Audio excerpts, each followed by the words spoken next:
Página 1 de 234. Los cuidados maternos y la salud mental, John Bowlby, 1950. 15 capítulos. Prólogo de la primera edición.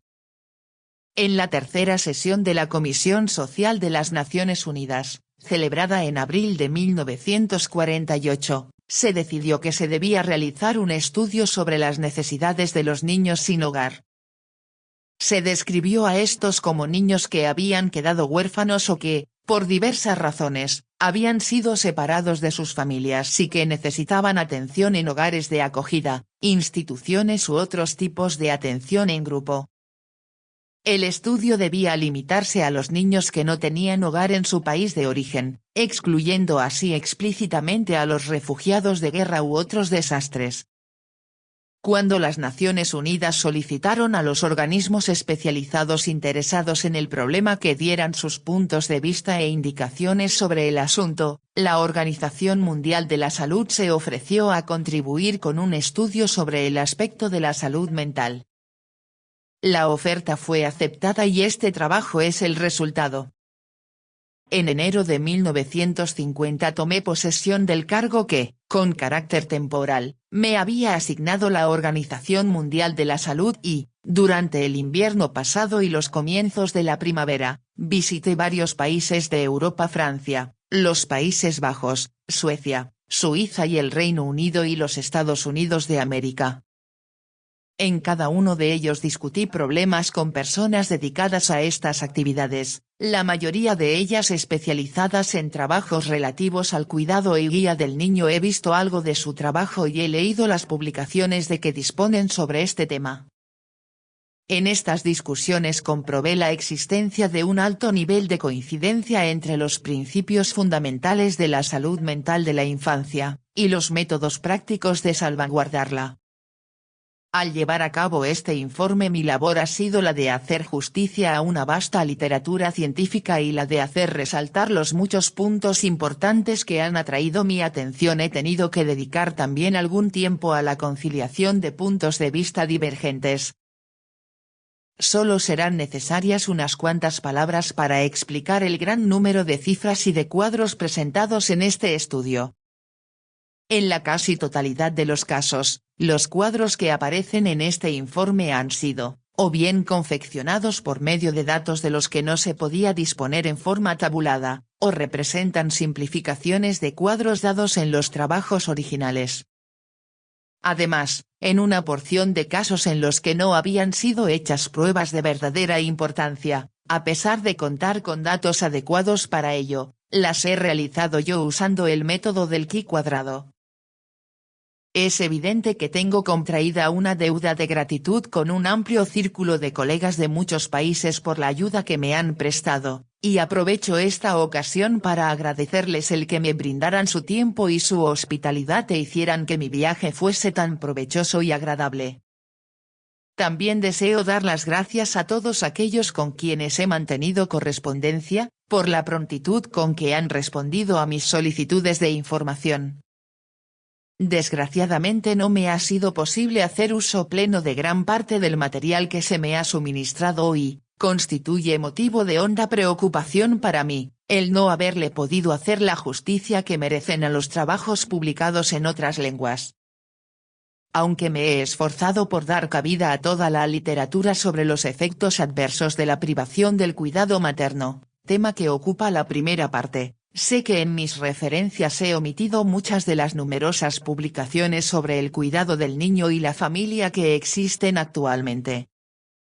En la segunda parte de este estudio he procurado más bien ocuparme de ciertos aspectos del problema acerca de los cuales existe una tendencia al descuido o al abandono. Igualmente he de agradecer al Consejo de Administración del Hospital Regional Metropolitano del Noroeste y a la Comisión Administrativa encargada de la Clínica Tavistock el que me permitiesen ausentarme para llevar a cabo este trabajo con la OMS. También he de agradecer a mis colegas de la clínica el que aceptasen recargarse de trabajo para que yo pudiera hacer este Muchos de los conceptos que aparecen en la primera parte han sido aclarados en discusiones sostenidas durante los 2 últimos años con miembros de un equipo de investigadores de la clínica Tavistock, que estudia los efectos que produce en la personalidad la separación del niño del lado de su madre durante la primera infancia. A los fideicomisarios de la Fundación Sir J. Stewart, que inició este proyecto, al Sr. James Robertson, a la señorita Mary Flanders y al Dr. Doug Moore-Hunter, que han tomado parte en él y me han prestado su colaboración en tantas formas, les debo especial agradecimiento. Y, particularmente, quisiera agradecer su distinguida ayuda al Sr. Eric Trist, del Instituto Tavistock de Relaciones Humanas, que también ha contribuido a planear el proyecto y cuyas teorías y erudición me han sido tan valiosas durante muchos años. Finalmente, quiero expresar mi agradecimiento al Dr. Ronald Hargreaves, jefe de la sección de higiene mental de la Organización Mundial de la Salud, por su ayuda al proyectar mis visitas, por la información bibliográfica que me proporcionó y por las atenciones personales que me dispensó, así como al Sr. Philippe Kocher, su ayudante en las labores de investigación, por su bondad al poner a mi disposición numerosos informes y libros. Octubre de 1950, John Bowlby. Parte 1. Los efectos contraproducentes de la privación de los cuidados maternos. Capítulo 1. Causas de las perturbaciones mentales. Entre los acontecimientos científicos de mayor alcance, ocurridos en el campo de la psiquiatría durante los últimos 15 años, se destaca la creciente y constante evidencia de que la naturaleza de los cuidados proporcionados por los padres al niño en su infancia es de fundamental significación en el futuro de su salud mental. El proceso comenzó con la compilación de datos procedentes del tratamiento psicoanalítico de adultos. Más tarde, se incrementó con los resultados experimentales del mismo estudio hecho con niños y ahora, en el curso de los 10 últimos años, ha aumentado considerablemente merced a las informaciones reunidas por psicólogos y psiquiatras que se ocupan de los problemas de orientación y cuidado de la infancia, dos campos profesionales que proporcionan incomparables ocasiones para la observación, tanto del desenvolvimiento del niño como del medio ambiente que le rodea. Debido principalmente a estos nuevos conocimientos existe en la actualidad, entre los profesionales de Europa y América dedicados a la orientación de la infancia, gran acuerdo acerca de ciertos principios fundamentales. Su modo de enfocar el estudio de los casos, sus investigaciones, sus diagnósticos y los propósitos de su terapéutica son los mismos, y es idéntica también la teoría etiológica sobre la que se sustenta su obra. Más adelante estudiaremos con amplitud los fundamentos científicos de esta teoría de los orígenes de la salud mental y de las perturbaciones mentales. Por ahora bastará con decir que, generalmente, se considera esencial para la salud mental del recién nacido y del niño de corta edad, el calor, la intimidad y la relación constante de la madre, o de quien con carácter permanente la sustituya, en los que ambos encuentran satisfacción y goce. Cuando se asegura esta relación, las emociones de ansiedad y culpa que caracterizan en gran parte las perturbaciones mentales se manifestarán en forma moderada y armónica. Cuando las exigencias característicamente contradictorias del niño, que por una parte reclama el amor ilimitado de sus padres y por otra experimenta un sentimiento de venganza contra ellos al estimar que no lo aman bastante, tengan un campo de expansión normal, alcanzarán solo una fuerza limitada y encauzable durante la formación de su personalidad. En esta compleja, rica y fructífera comunión de madre e hijo en los primeros años de la vida, modificada en infinitas formas por sus relaciones con el padre y los hermanos, creen los especialistas en psiquiatría infantil y otros trabajadores que es donde se encuentra el origen del desarrollo del carácter y de la salud mental. La ausencia de esa relación materno-filial se denomina privación maternal. Es este un término muy amplio que comprende varias situaciones. Así por ejemplo, Al niño se le considera privado cuando vive en el mismo hogar que su madre, o quien la sustituya con carácter permanente, y ésta es incapaz de proporcionarle el amoroso cuidado que la infancia necesita. Del mismo modo, se considera privado al niño cuando por cualquier motivo se le separa del cuidado materno. El efecto de esta privación resultará relativamente leve si al niño lo atiende alguien con quien se ha encariñado y en quien confía, pero puede ser grave si la madre adoptiva, aun cuando sea amable, le es extraña. Sin embargo, estas providencias le proporcionan alguna satisfacción y constituyen, por tanto, ejemplos de privación parcial. Se ofrecen aquí como contraste con el estado de privación casi absoluta, que es tan frecuente en instituciones, residencias infantiles y hospitales, donde el niño no tiene a nadie que le cuide en forma individualizada y con quien pueda sentirse protegido y seguro.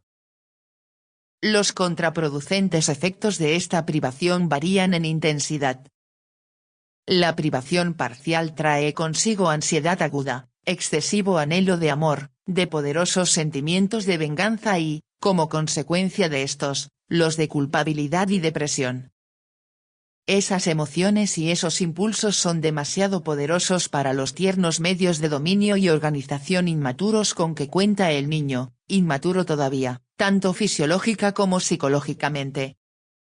La perturbación en la organización psíquica resultante de esos estados le conduce a una variedad de reacciones frecuentemente repetidas y acumuladas que se traducen en la aparición de síntomas de neurosis y de inestabilidad.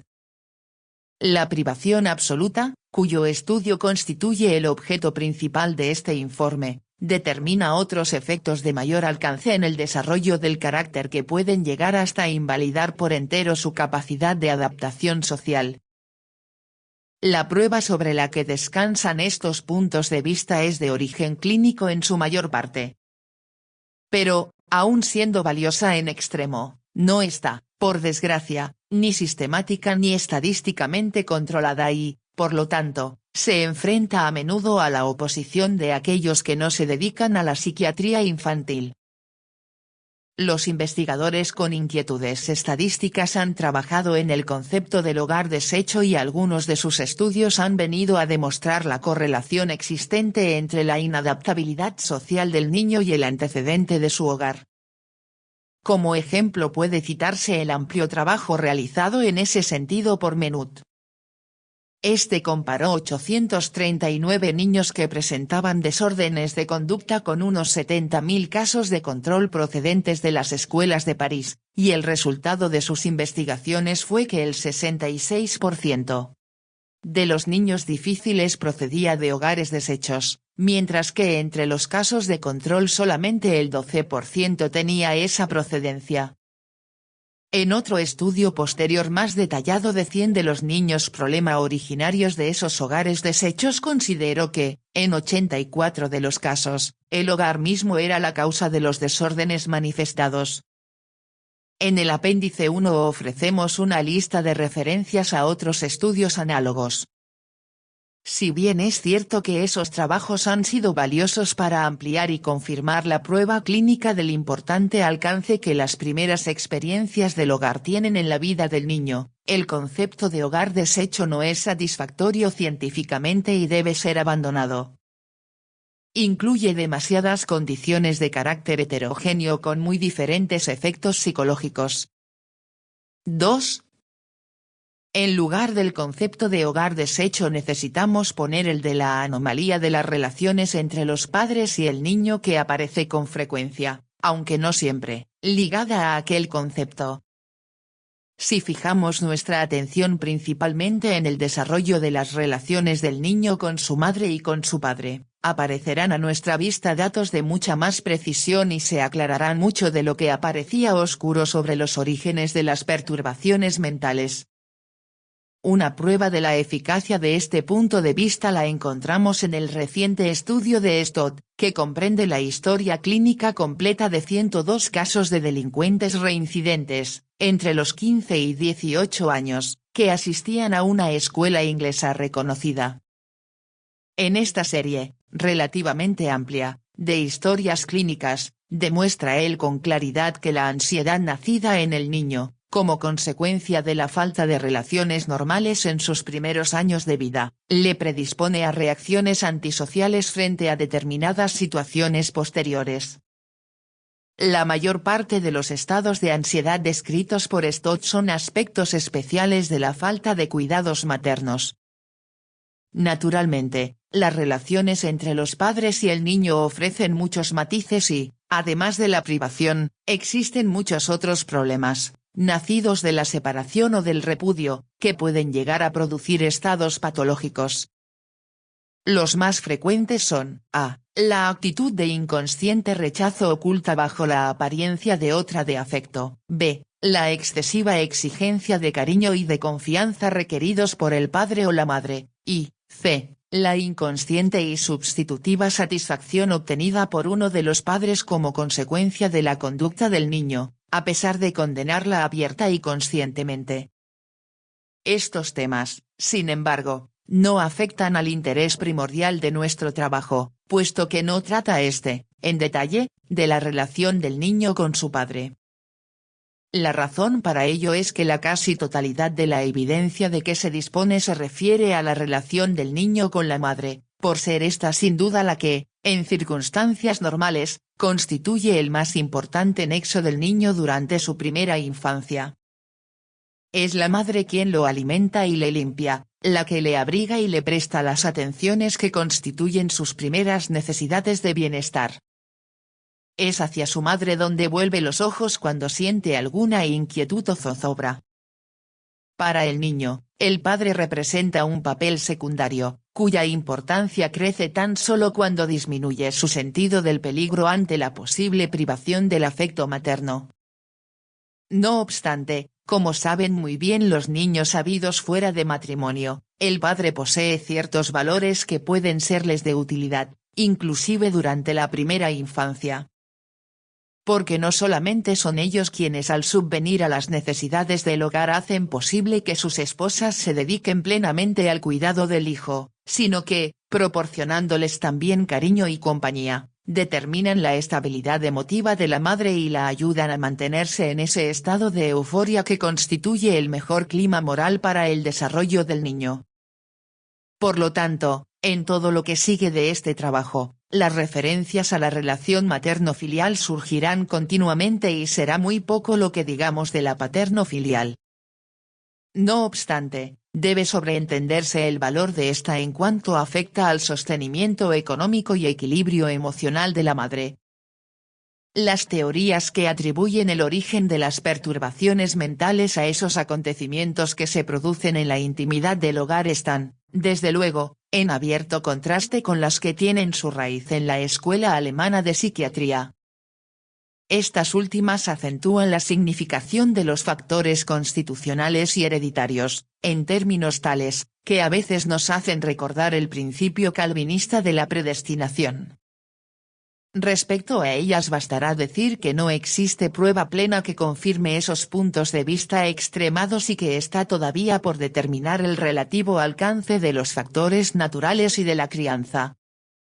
Es conveniente recordar, a este respecto, que las investigaciones recientemente efectuadas en el campo de la embriología han producido una voluminosa prueba demostrativa de que los cambios patológicos sufridos durante el periodo de la gestación pueden determinar irregularidades en el desarrollo físico y psíquico análogas a las que se atribuían con anterioridad a causas exclusivamente hereditarias. Esto constituye un hallazgo de gran importancia que, como veremos, tiene su exacto paralelismo en psicología. Hay que hacer hincapié, sin embargo, en que tales descubrimientos no contradicen en modo alguno las teorías que afirman la influencia nociva de los factores hereditarios, excepto en cuanto éstas establecen en forma absoluta y extremada que solo ellos son los determinantes de toda diferencia en la conducta humana. Desde luego, los investigadores que sustentan los puntos de vista establecidos en este informe creen que se pueda llegar a comprobar un día que los factores hereditarios desempeñan también cierto papel y que se logrará un importantísimo progreso científico, cuando se pueda estudiar la acción conjunta de ambas. También tiene su raíz en la embriología un segundo principio biológico de gran alcance, es decir, el descubrimiento de que los efectos nocivos, producidos en el embrión como consecuencia de traumas, intoxicaciones, infecciones u otros agentes potencialmente perjudiciales, varían no solo en relación con la naturaleza del factor causal y con la estructura y función del tejido principalmente afectado, sino también en proporción con la madurez de este. En el campo psicológico se prueba este principio por medio del ya clásico trabajo de Hunt, que demostró experimentalmente, con ratas de 24 días de nacidas, que el hambre extrema dejaba en sus reacciones huellas claramente apreciables en su vida adulta, que no se apreciaban en ratas sujetas al mismo experimento en el 36 día de su vida. Debemos hacer notar, por último, la observación hecha en la esfera de lo fisiológico de que los efectos nocivos sobre un órgano tienen mayor alcance cuando esa influencia se produce durante las primeras fases de desarrollo, como ocurre por ejemplo cuando se sufre de rubéola, en cuyo caso el máximo daño se produce entre la sexta y 10ª semanas de vida del feto. En esto se verá la identidad del principio biológico a que nos hemos venido refiriendo con el principio invocado por los psiquiatras cuando atribuyen efectos de prolongada proyección a ciertas experiencias emotivas ocurridas durante las fases iniciales de la función mental, ciertamente desde los 6 primeros meses de vida. Por lo tanto, hay que afirmar que estas teorías, muy lejos de ser esencialmente improbables, están rigurosamente de acuerdo con principios biológicos reconocidos. Página 19 de 234.